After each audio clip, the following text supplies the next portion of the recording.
Hello दोस्तों, तो आप लोगों ने बहुत सारा कमेंट किया था कि सर बायोलॉजी में आप एक प्रारूपिक पुष्प एवं स्वपरागण एवं परपरागण में अंतर स्पष्ट के लिए बताइए। तो इसलिए हम आपके लिए एक प्रारूपिक पुष्प का स्वच्छ नामांकित चित्र बनाइए और उसके विभिन्न भागों को वर्णित कीजिए। पहले हम आपको यह बताएंगे, इसके बाद हम आपके लिए स्वपरागण एवं परपरागण में अंतर बताएंगे।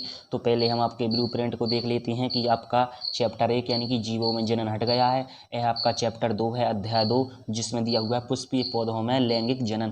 तो आइए हम आपके लिए एक प्रारूपिक पुष्प का स्वच्छ नामांकित चित्र एवं उसके विभिन्न भागों के बारे में बताते हैं। बहुत अच्छे से देखिएगा, क्योंकि हम आपके लिए कुछ संपूर्ण डाउट एक ही वीडियो में कंप्लीट कर देंगे। आपको और कहीं जाने की आवश्यकता नहीं है। तो देखिए, हम आपके लिए बता दें कि पुष्प में 4 भाग पाए जाते हैं। देखिए, यह रहता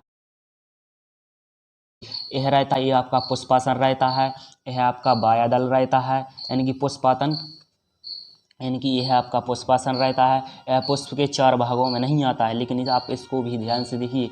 इधर से आपके 4 भाग स्टार्ट हो जाते हैं। देखिए, बाहदल, दल, पुमंग, यानी कि चाहे इसको पुमंग कहो या पुंकेसर या जायांग या स्त्रीकेसर, पुष्प में यह 4 भाग पाए जाते हैं। इसके अलावा हम आपको और भाग बताते हैं। देखिए, इसके अलावा हम आपको और भाग बताते हैं। देखिए, यह जो पतली सी नली होती है, इसको कहते हैं पुतंतु, और यह होती है जो नली होती है ना स्त्रीकेसर की, उसको हम कहते हैं वर्तिका। इसको हम वर्तिका कहते हैं। देखिए, इसको हम वर्तिका कहते हैं। और जो इधर गड्ढा सा रहता है, इसको हम वर्तिकाग्र कहते हैं। और जो पुमंग में इधर होता है,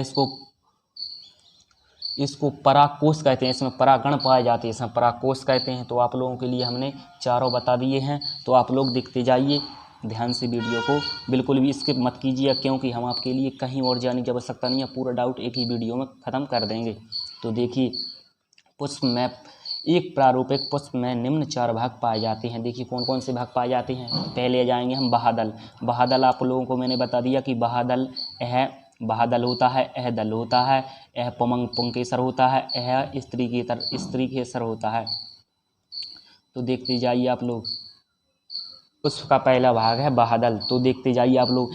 यह बाह्य दलों का समूह होता है, यानी कि पुष्प में जो नीचे की तरफ पत्ते पाए जाते हैं वो बाह्य दलों का समूह होता है, जो हरे रंग के होते हैं। यह हरे रंग होने के कारण प्रकाश संश्लेषण के द्वारा, यानी कि सूर्य का प्रकाश के संश्लेषण के द्वारा जो भोजन बनाने की प्रक्रिया होती है, उसके द्वारा पुष्प का भोजन बनाते हैं एवं कली अवस्था में उसकी सुरक्षा करते हैं। यह सबसे बाहरी चक्र होता है। यानी कि जब पुष्प छोटा होता है, तब यह पत्ते यानी कि बाह्यदल ही पुष्प की सुरक्षा करते हैं। तो आप लोगों को पूरा समझ में आ गया होगा। अगर डाउट रह जाता है तो आप लोग, और आपको अगली वीडियो किस टॉपिक पर चाहिए, प्लीज़ कमेंट जरूर करें, क्योंकि आपके पास समय बहुत कम है। हम पूरा कोर्स तो नहीं करा पाएंगे। जो आप टॉपिक कमेंट में करोगे, सिर्फ हम वही टॉपिक आपके लिए करा देंगे। और आप स्कूल से भी कर सकते हो। अगर समय मिलता है तो हम आपके लिए पूरा कोर्स भी करा देंगे। देखिए, पुष्प का दूसरा भाग होता है दलपुंज। यह रंगीन दलों का समूह होता है। यह पुष्प का दूसरा चक्र है, और यह परागण के लिए कीड़ों, यानी कि यह परागण के लिए कीड़ों को अपनी ओर आकर्षित करता है। तो आप लोग जब स्वपरागण और परपरागण पढ़ेंगे, तब आपके लिए पता पड़ेगा कि क्या होता है परागण। तो देखिए, यह रंगीन भाग होता है। जो कीड़े होते हैं, जो कीड़े मकोड़े होते हैं, कुछ भी, यानी कि जैसे मधुमक्खियाँ, कीड़ों के लिए अपनी ओर आकर्षित करता है। कीड़े आते हैं जो कि दूसरे पौधे पर बैठते हैं और इस पौधे पर आते हैं, तो वे अपने पैरों में परागण लाते हैं, जिससे यह निषेचन यानी कि फर्टिलाइजेशन कर सकें। देखिए, पुष्प का तीसरा भाग होता है पुंकेसर। यह पुष्प से बाहर का तीसरा चक्र है। यह पुष्प का नर जनन अंग है। आप पुंकेसर से समझ गए होंगे, यह पुष्प का नर जनन अंग है। यह पुंकेसरों का समूह होता है। प्रत्येक पुंकेसर के 3 भाग होते हैं। तो देखिए, प्रत्येक पुंकेसर में 3 भाग कौन कौन से होते हैं। देखिए, पहला होता है पुतंतु। हम लोगों ने आपके लिए बता दिया होगा कि पुतंतु क्या होता है। देखिए, पुतंतु यह धागे के समान संरचना है, जो पुंकेसर का आधारीय भाग बनाता है एवं पुंकेसर को पुष्पासन से जोड़ता है। देखिए, हम आपके लिए पुतंतु बता दें कि पुतंतु क्या होता है। यह धागे के समान भाग होता है। देखिए, यह पुतंतु धागे के समान भाग होता है, जो इसको पुष्पासन से जोड़ता है। दूसरा आपके लिए भाग आ जाएगा एओजी। देखिए एओजी जो इधर जुड़ा रहता है इसको एओजी कहते हैं, इसको एओजी कहते हैं। और यह होता है आपका परागकोश। हमने पुष्प के तीन भागों के बारे में बता दिया, तो आप लोग देखिए। चलो शुरू करते हैं। दूसरा जाएगा आपका परागकोश, यानी कि जो हमने ऊपर की ओर बताया था परागकोश। यह पुष्प का सबसे ऊपरी भाग होता है जिनके अंदर परागकोश पाए जाते हैं। यह परागकोशों के अंदर परागण पाए जाते हैं। परागकोश के अंदर तो परागण पाए ही जाएंगे, ये तो आप अच्छे जानते होंगे। देखिए एओजी, यह पुतंतु और परागकोश को जोड़ने वाला भाग है, यानी पुतंतु और परागकोश को जोड़ने वाला भाग एओजी कहलाता है। इसके बाद आ जाएंगे हम पुष्प का चौथा चक्र, यानी कि स्त्री केसर के बारे में। यह पुष्प का मादा जनन अंग है जो अंडकों से मिलकर बना होता है। प्रत्येक अंडक के निम्न 3 भाग होते हैं। प्रत्येक स्त्री केसर के 3 भाग होते हैं। देखिए कौन कौन से भाग होते हैं हम आपके लिए पहले बता देते हैं, फिर आपके लिए हम बताएंगे। देखिए 3 भाग होते हैं, प्रत्येक अंडक के 3 भाग होते हैं। आप लोग ध्यान से देखते जाइए। यह आपका होगा, यह आपका हो जाएगा वर्तिकाग्र। देखिए ध्यान से, यह आपका वर्तिकाग्र हो जाएगा। इसके बाद ये नली दी हुई है, इसको हम वर्तिका कहते हैं, वर्तिका कहते हैं। वर्तिकाग्र आ जाएगा, आपका वर्तिका भी आ जाएगा। इसके अलावा आपका तीसरा भाग आ जाएगा, यानी कि आपका जी अंडाशय आ जाएगा। तीसरा भाग अंडाशय। देखते जाइए आप लोग ध्यान से। देखिए वर्तिकाग्र क्या होता है? यह अंडक का सबसे ऊपरी भाग होता है जो एक हुंडी के समान दिखाई देता है। आप लोग समझ गए? वर्तिकाग्र यानी कि वर्तिकाग्र अंडक का सबसे ऊपरी भाग होता है जो एक हुंडी के समान दिखाई देता है। यह खुरदरा, चिपचिपा या रोमीय हो सकता है।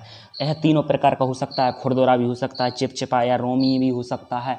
यह परागकणों को परागण यानी कि परागकणों को परागण के समय पकड़ कर रखने का कार्य करता है। यानी परागकण यानी कि निषेचन के समय परागण को पकड़ कर कार्य करने का कार्य करता है। वर्तिका देखिए, यह अंडक का नली के समान पतला और लंबा मध्य भाग होता है जो वर्तिकाग्र और अंडाशय को आपस में जोड़ने का कार्य करता है। जैसे कि पुतंतु करता है, ऐसे ही यह भी जोड़ने का काम करता है। देखिए अंडाशय क्या होता है? अंडाशय को हम इंग्लिश में ओवरी भी कहते हैं। अंडाशय यह अंडक का आधारीय फूला हुआ भाग है। यह बीजों का निर्माण करता है जो पुष्प का मादा युग्मक भाग होता है। यह पुष्प का मादा युग्मक भाग होता है।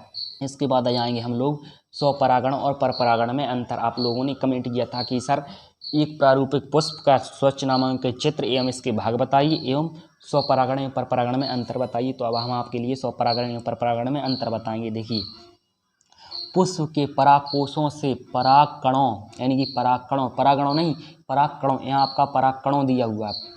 पुंकेसर के परागकोशों से परागकणों का उसी पुष्प या दूसरे पुष्प के वर्तिकाग्र पर जाना परागण कहलाता है।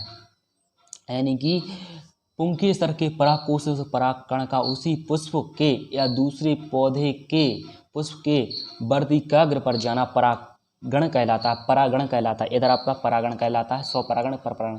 पुष्प में परागण 2 प्रकार के होते हैं। देखिए स्वपरागण और परपरागण। आप लोग ध्यान से देखिए, जब एक ही पुष्प के परागकण उसी पुष्प या पौधे के दूसरे पुष्प के वर्तिकाग्र पर गिरते हैं, यानी कि जब एक ही पुष्प के परागकण उसी पुष्प या उसी पौधे के दूसरे पुष्प के वर्तिकाग्र पर गिरते हैं तो उसे स्वपरागण या ऑटोगैमी कहते हैं। आप लोग समझ रहे हो?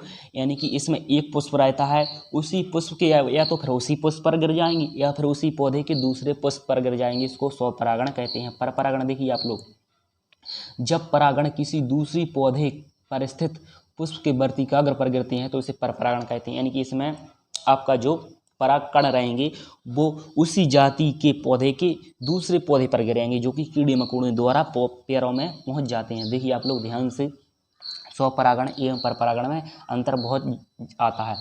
यह एक ही पौधे के नर एवं मादा पुष्पों के बीच होता है। यानी कि स्वपरागण यह एक ही पौधे यानी कि इसमें सिर्फ एक ही पौधा रहता है, इसमें नर एवं मादा पुष्पों के बीच होता है। यह परागण एक ही जाति के 2 पौधों के नर एवं मादा पुष्पों के बीच होता है।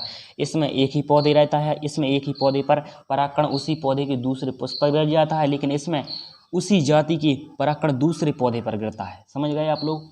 इनके लिए पौधे का द्विलिंगी होना आवश्यक है। ये तो जरूरी है, क्योंकि जब नर एवं मादा होंगे तो पुष्प अगर द्विलिंगी नहीं होता तो फिर कैसे फर्टिलाइजेशन होगा, यानी कि फिर कैसे निषेचन होगा। इसलिए पौधे का द्विलिंगी होना आवश्यक है, क्योंकि इसमें एक ही पौधे पर होता है, इसमें किसी दूसरे पौधे पर नहीं गिरते हैं। इसमें पौधे का द्विलिंगी होना आवश्यक नहीं है। इसके लिए बहुत कम कणों की आवश्यकता होती है, यानी कि जब उसी पौधे के उसी पुष्प पर गिरेंगे तो यानी कि नष्ट नहीं होंगे, यानी कि फालतू में खराब नहीं होंगे। तो इसमें परागकणों की आवश्यकता कम होती है, लेकिन इसके लिए परागकणों की आवश्यकता अधिक होती है, क्योंकि जब कीड़े मकोड़े आएंगे तो वो अपने पैरों में ले जाएंगे तो वो परागकणों को खराब भी करेंगे। इसलिए परागकणों की ज़्यादा आवश्यकता होती है। इसके बाद आ जाएंगे हम लोग, देखिए, स्वपरागित पुष्प सामान्यतः छोटे, कम आकर्षित एवं बिना मकरंद युक्त होते हैं। यानी कि स्वपरागित पुष्प समानता छोटी, यानी कि इसके पुष्प होते हैं ना जो, यानी कि जैसे हम गेंदा का फूल ले लेते हैं, कुछ भी ले लेते हैं, इनके पुष्प छोटे होते हैं, इनके पुष्प बहुत ही छोटे होते हैं एवं आकर्षित नहीं करते हैं, यानी कि आकर्षित नहीं करते हैं। और पर परागण के पुष्प में बड़े होते हैं, सुंदर एवं मकरंद युक्त होते हैं। इनमें बने बीज संख्या में कम एवं हल्के छोटे होते हैं, यानी कि स्वपरागण में बने बीज हल्के एवं छोटे होते हैं। बीज तो वैसे बहुत संख्या में बहुत कम तो होंगे ही, क्योंकि इसमें बर्बादी का काम ही नहीं है। इनमें बने बीज संख्या में अधिक भारी और बड़े होते हैं। इनमें अधिक बीज क्यों होंगे? क्योंकि जब कीड़े मकोड़े बैठेंगे तो वो बीजों को बर्बाद भी करेंगे। अगर कम होंगे तो बर्बाद हो जाएंगे तो इनकी प्रजाति ही खत्म हो जाएगी, इसलिए इनमें बीज बहुत अधिक पाए जाते हैं। तो आप लोग कमेंट कीजिएगा अगला आपको किस टॉपिक पर वीडियो चाहिए है, हम आपके लिए पूरा प्रोवाइड कराएंगे, आपको और कहीं जाने की आवश्यकता नहीं है। मिलते हैं अगली वीडियो इसी नेक्स्ट टॉपिक के साथ, तब तक के लिए जय हिंद।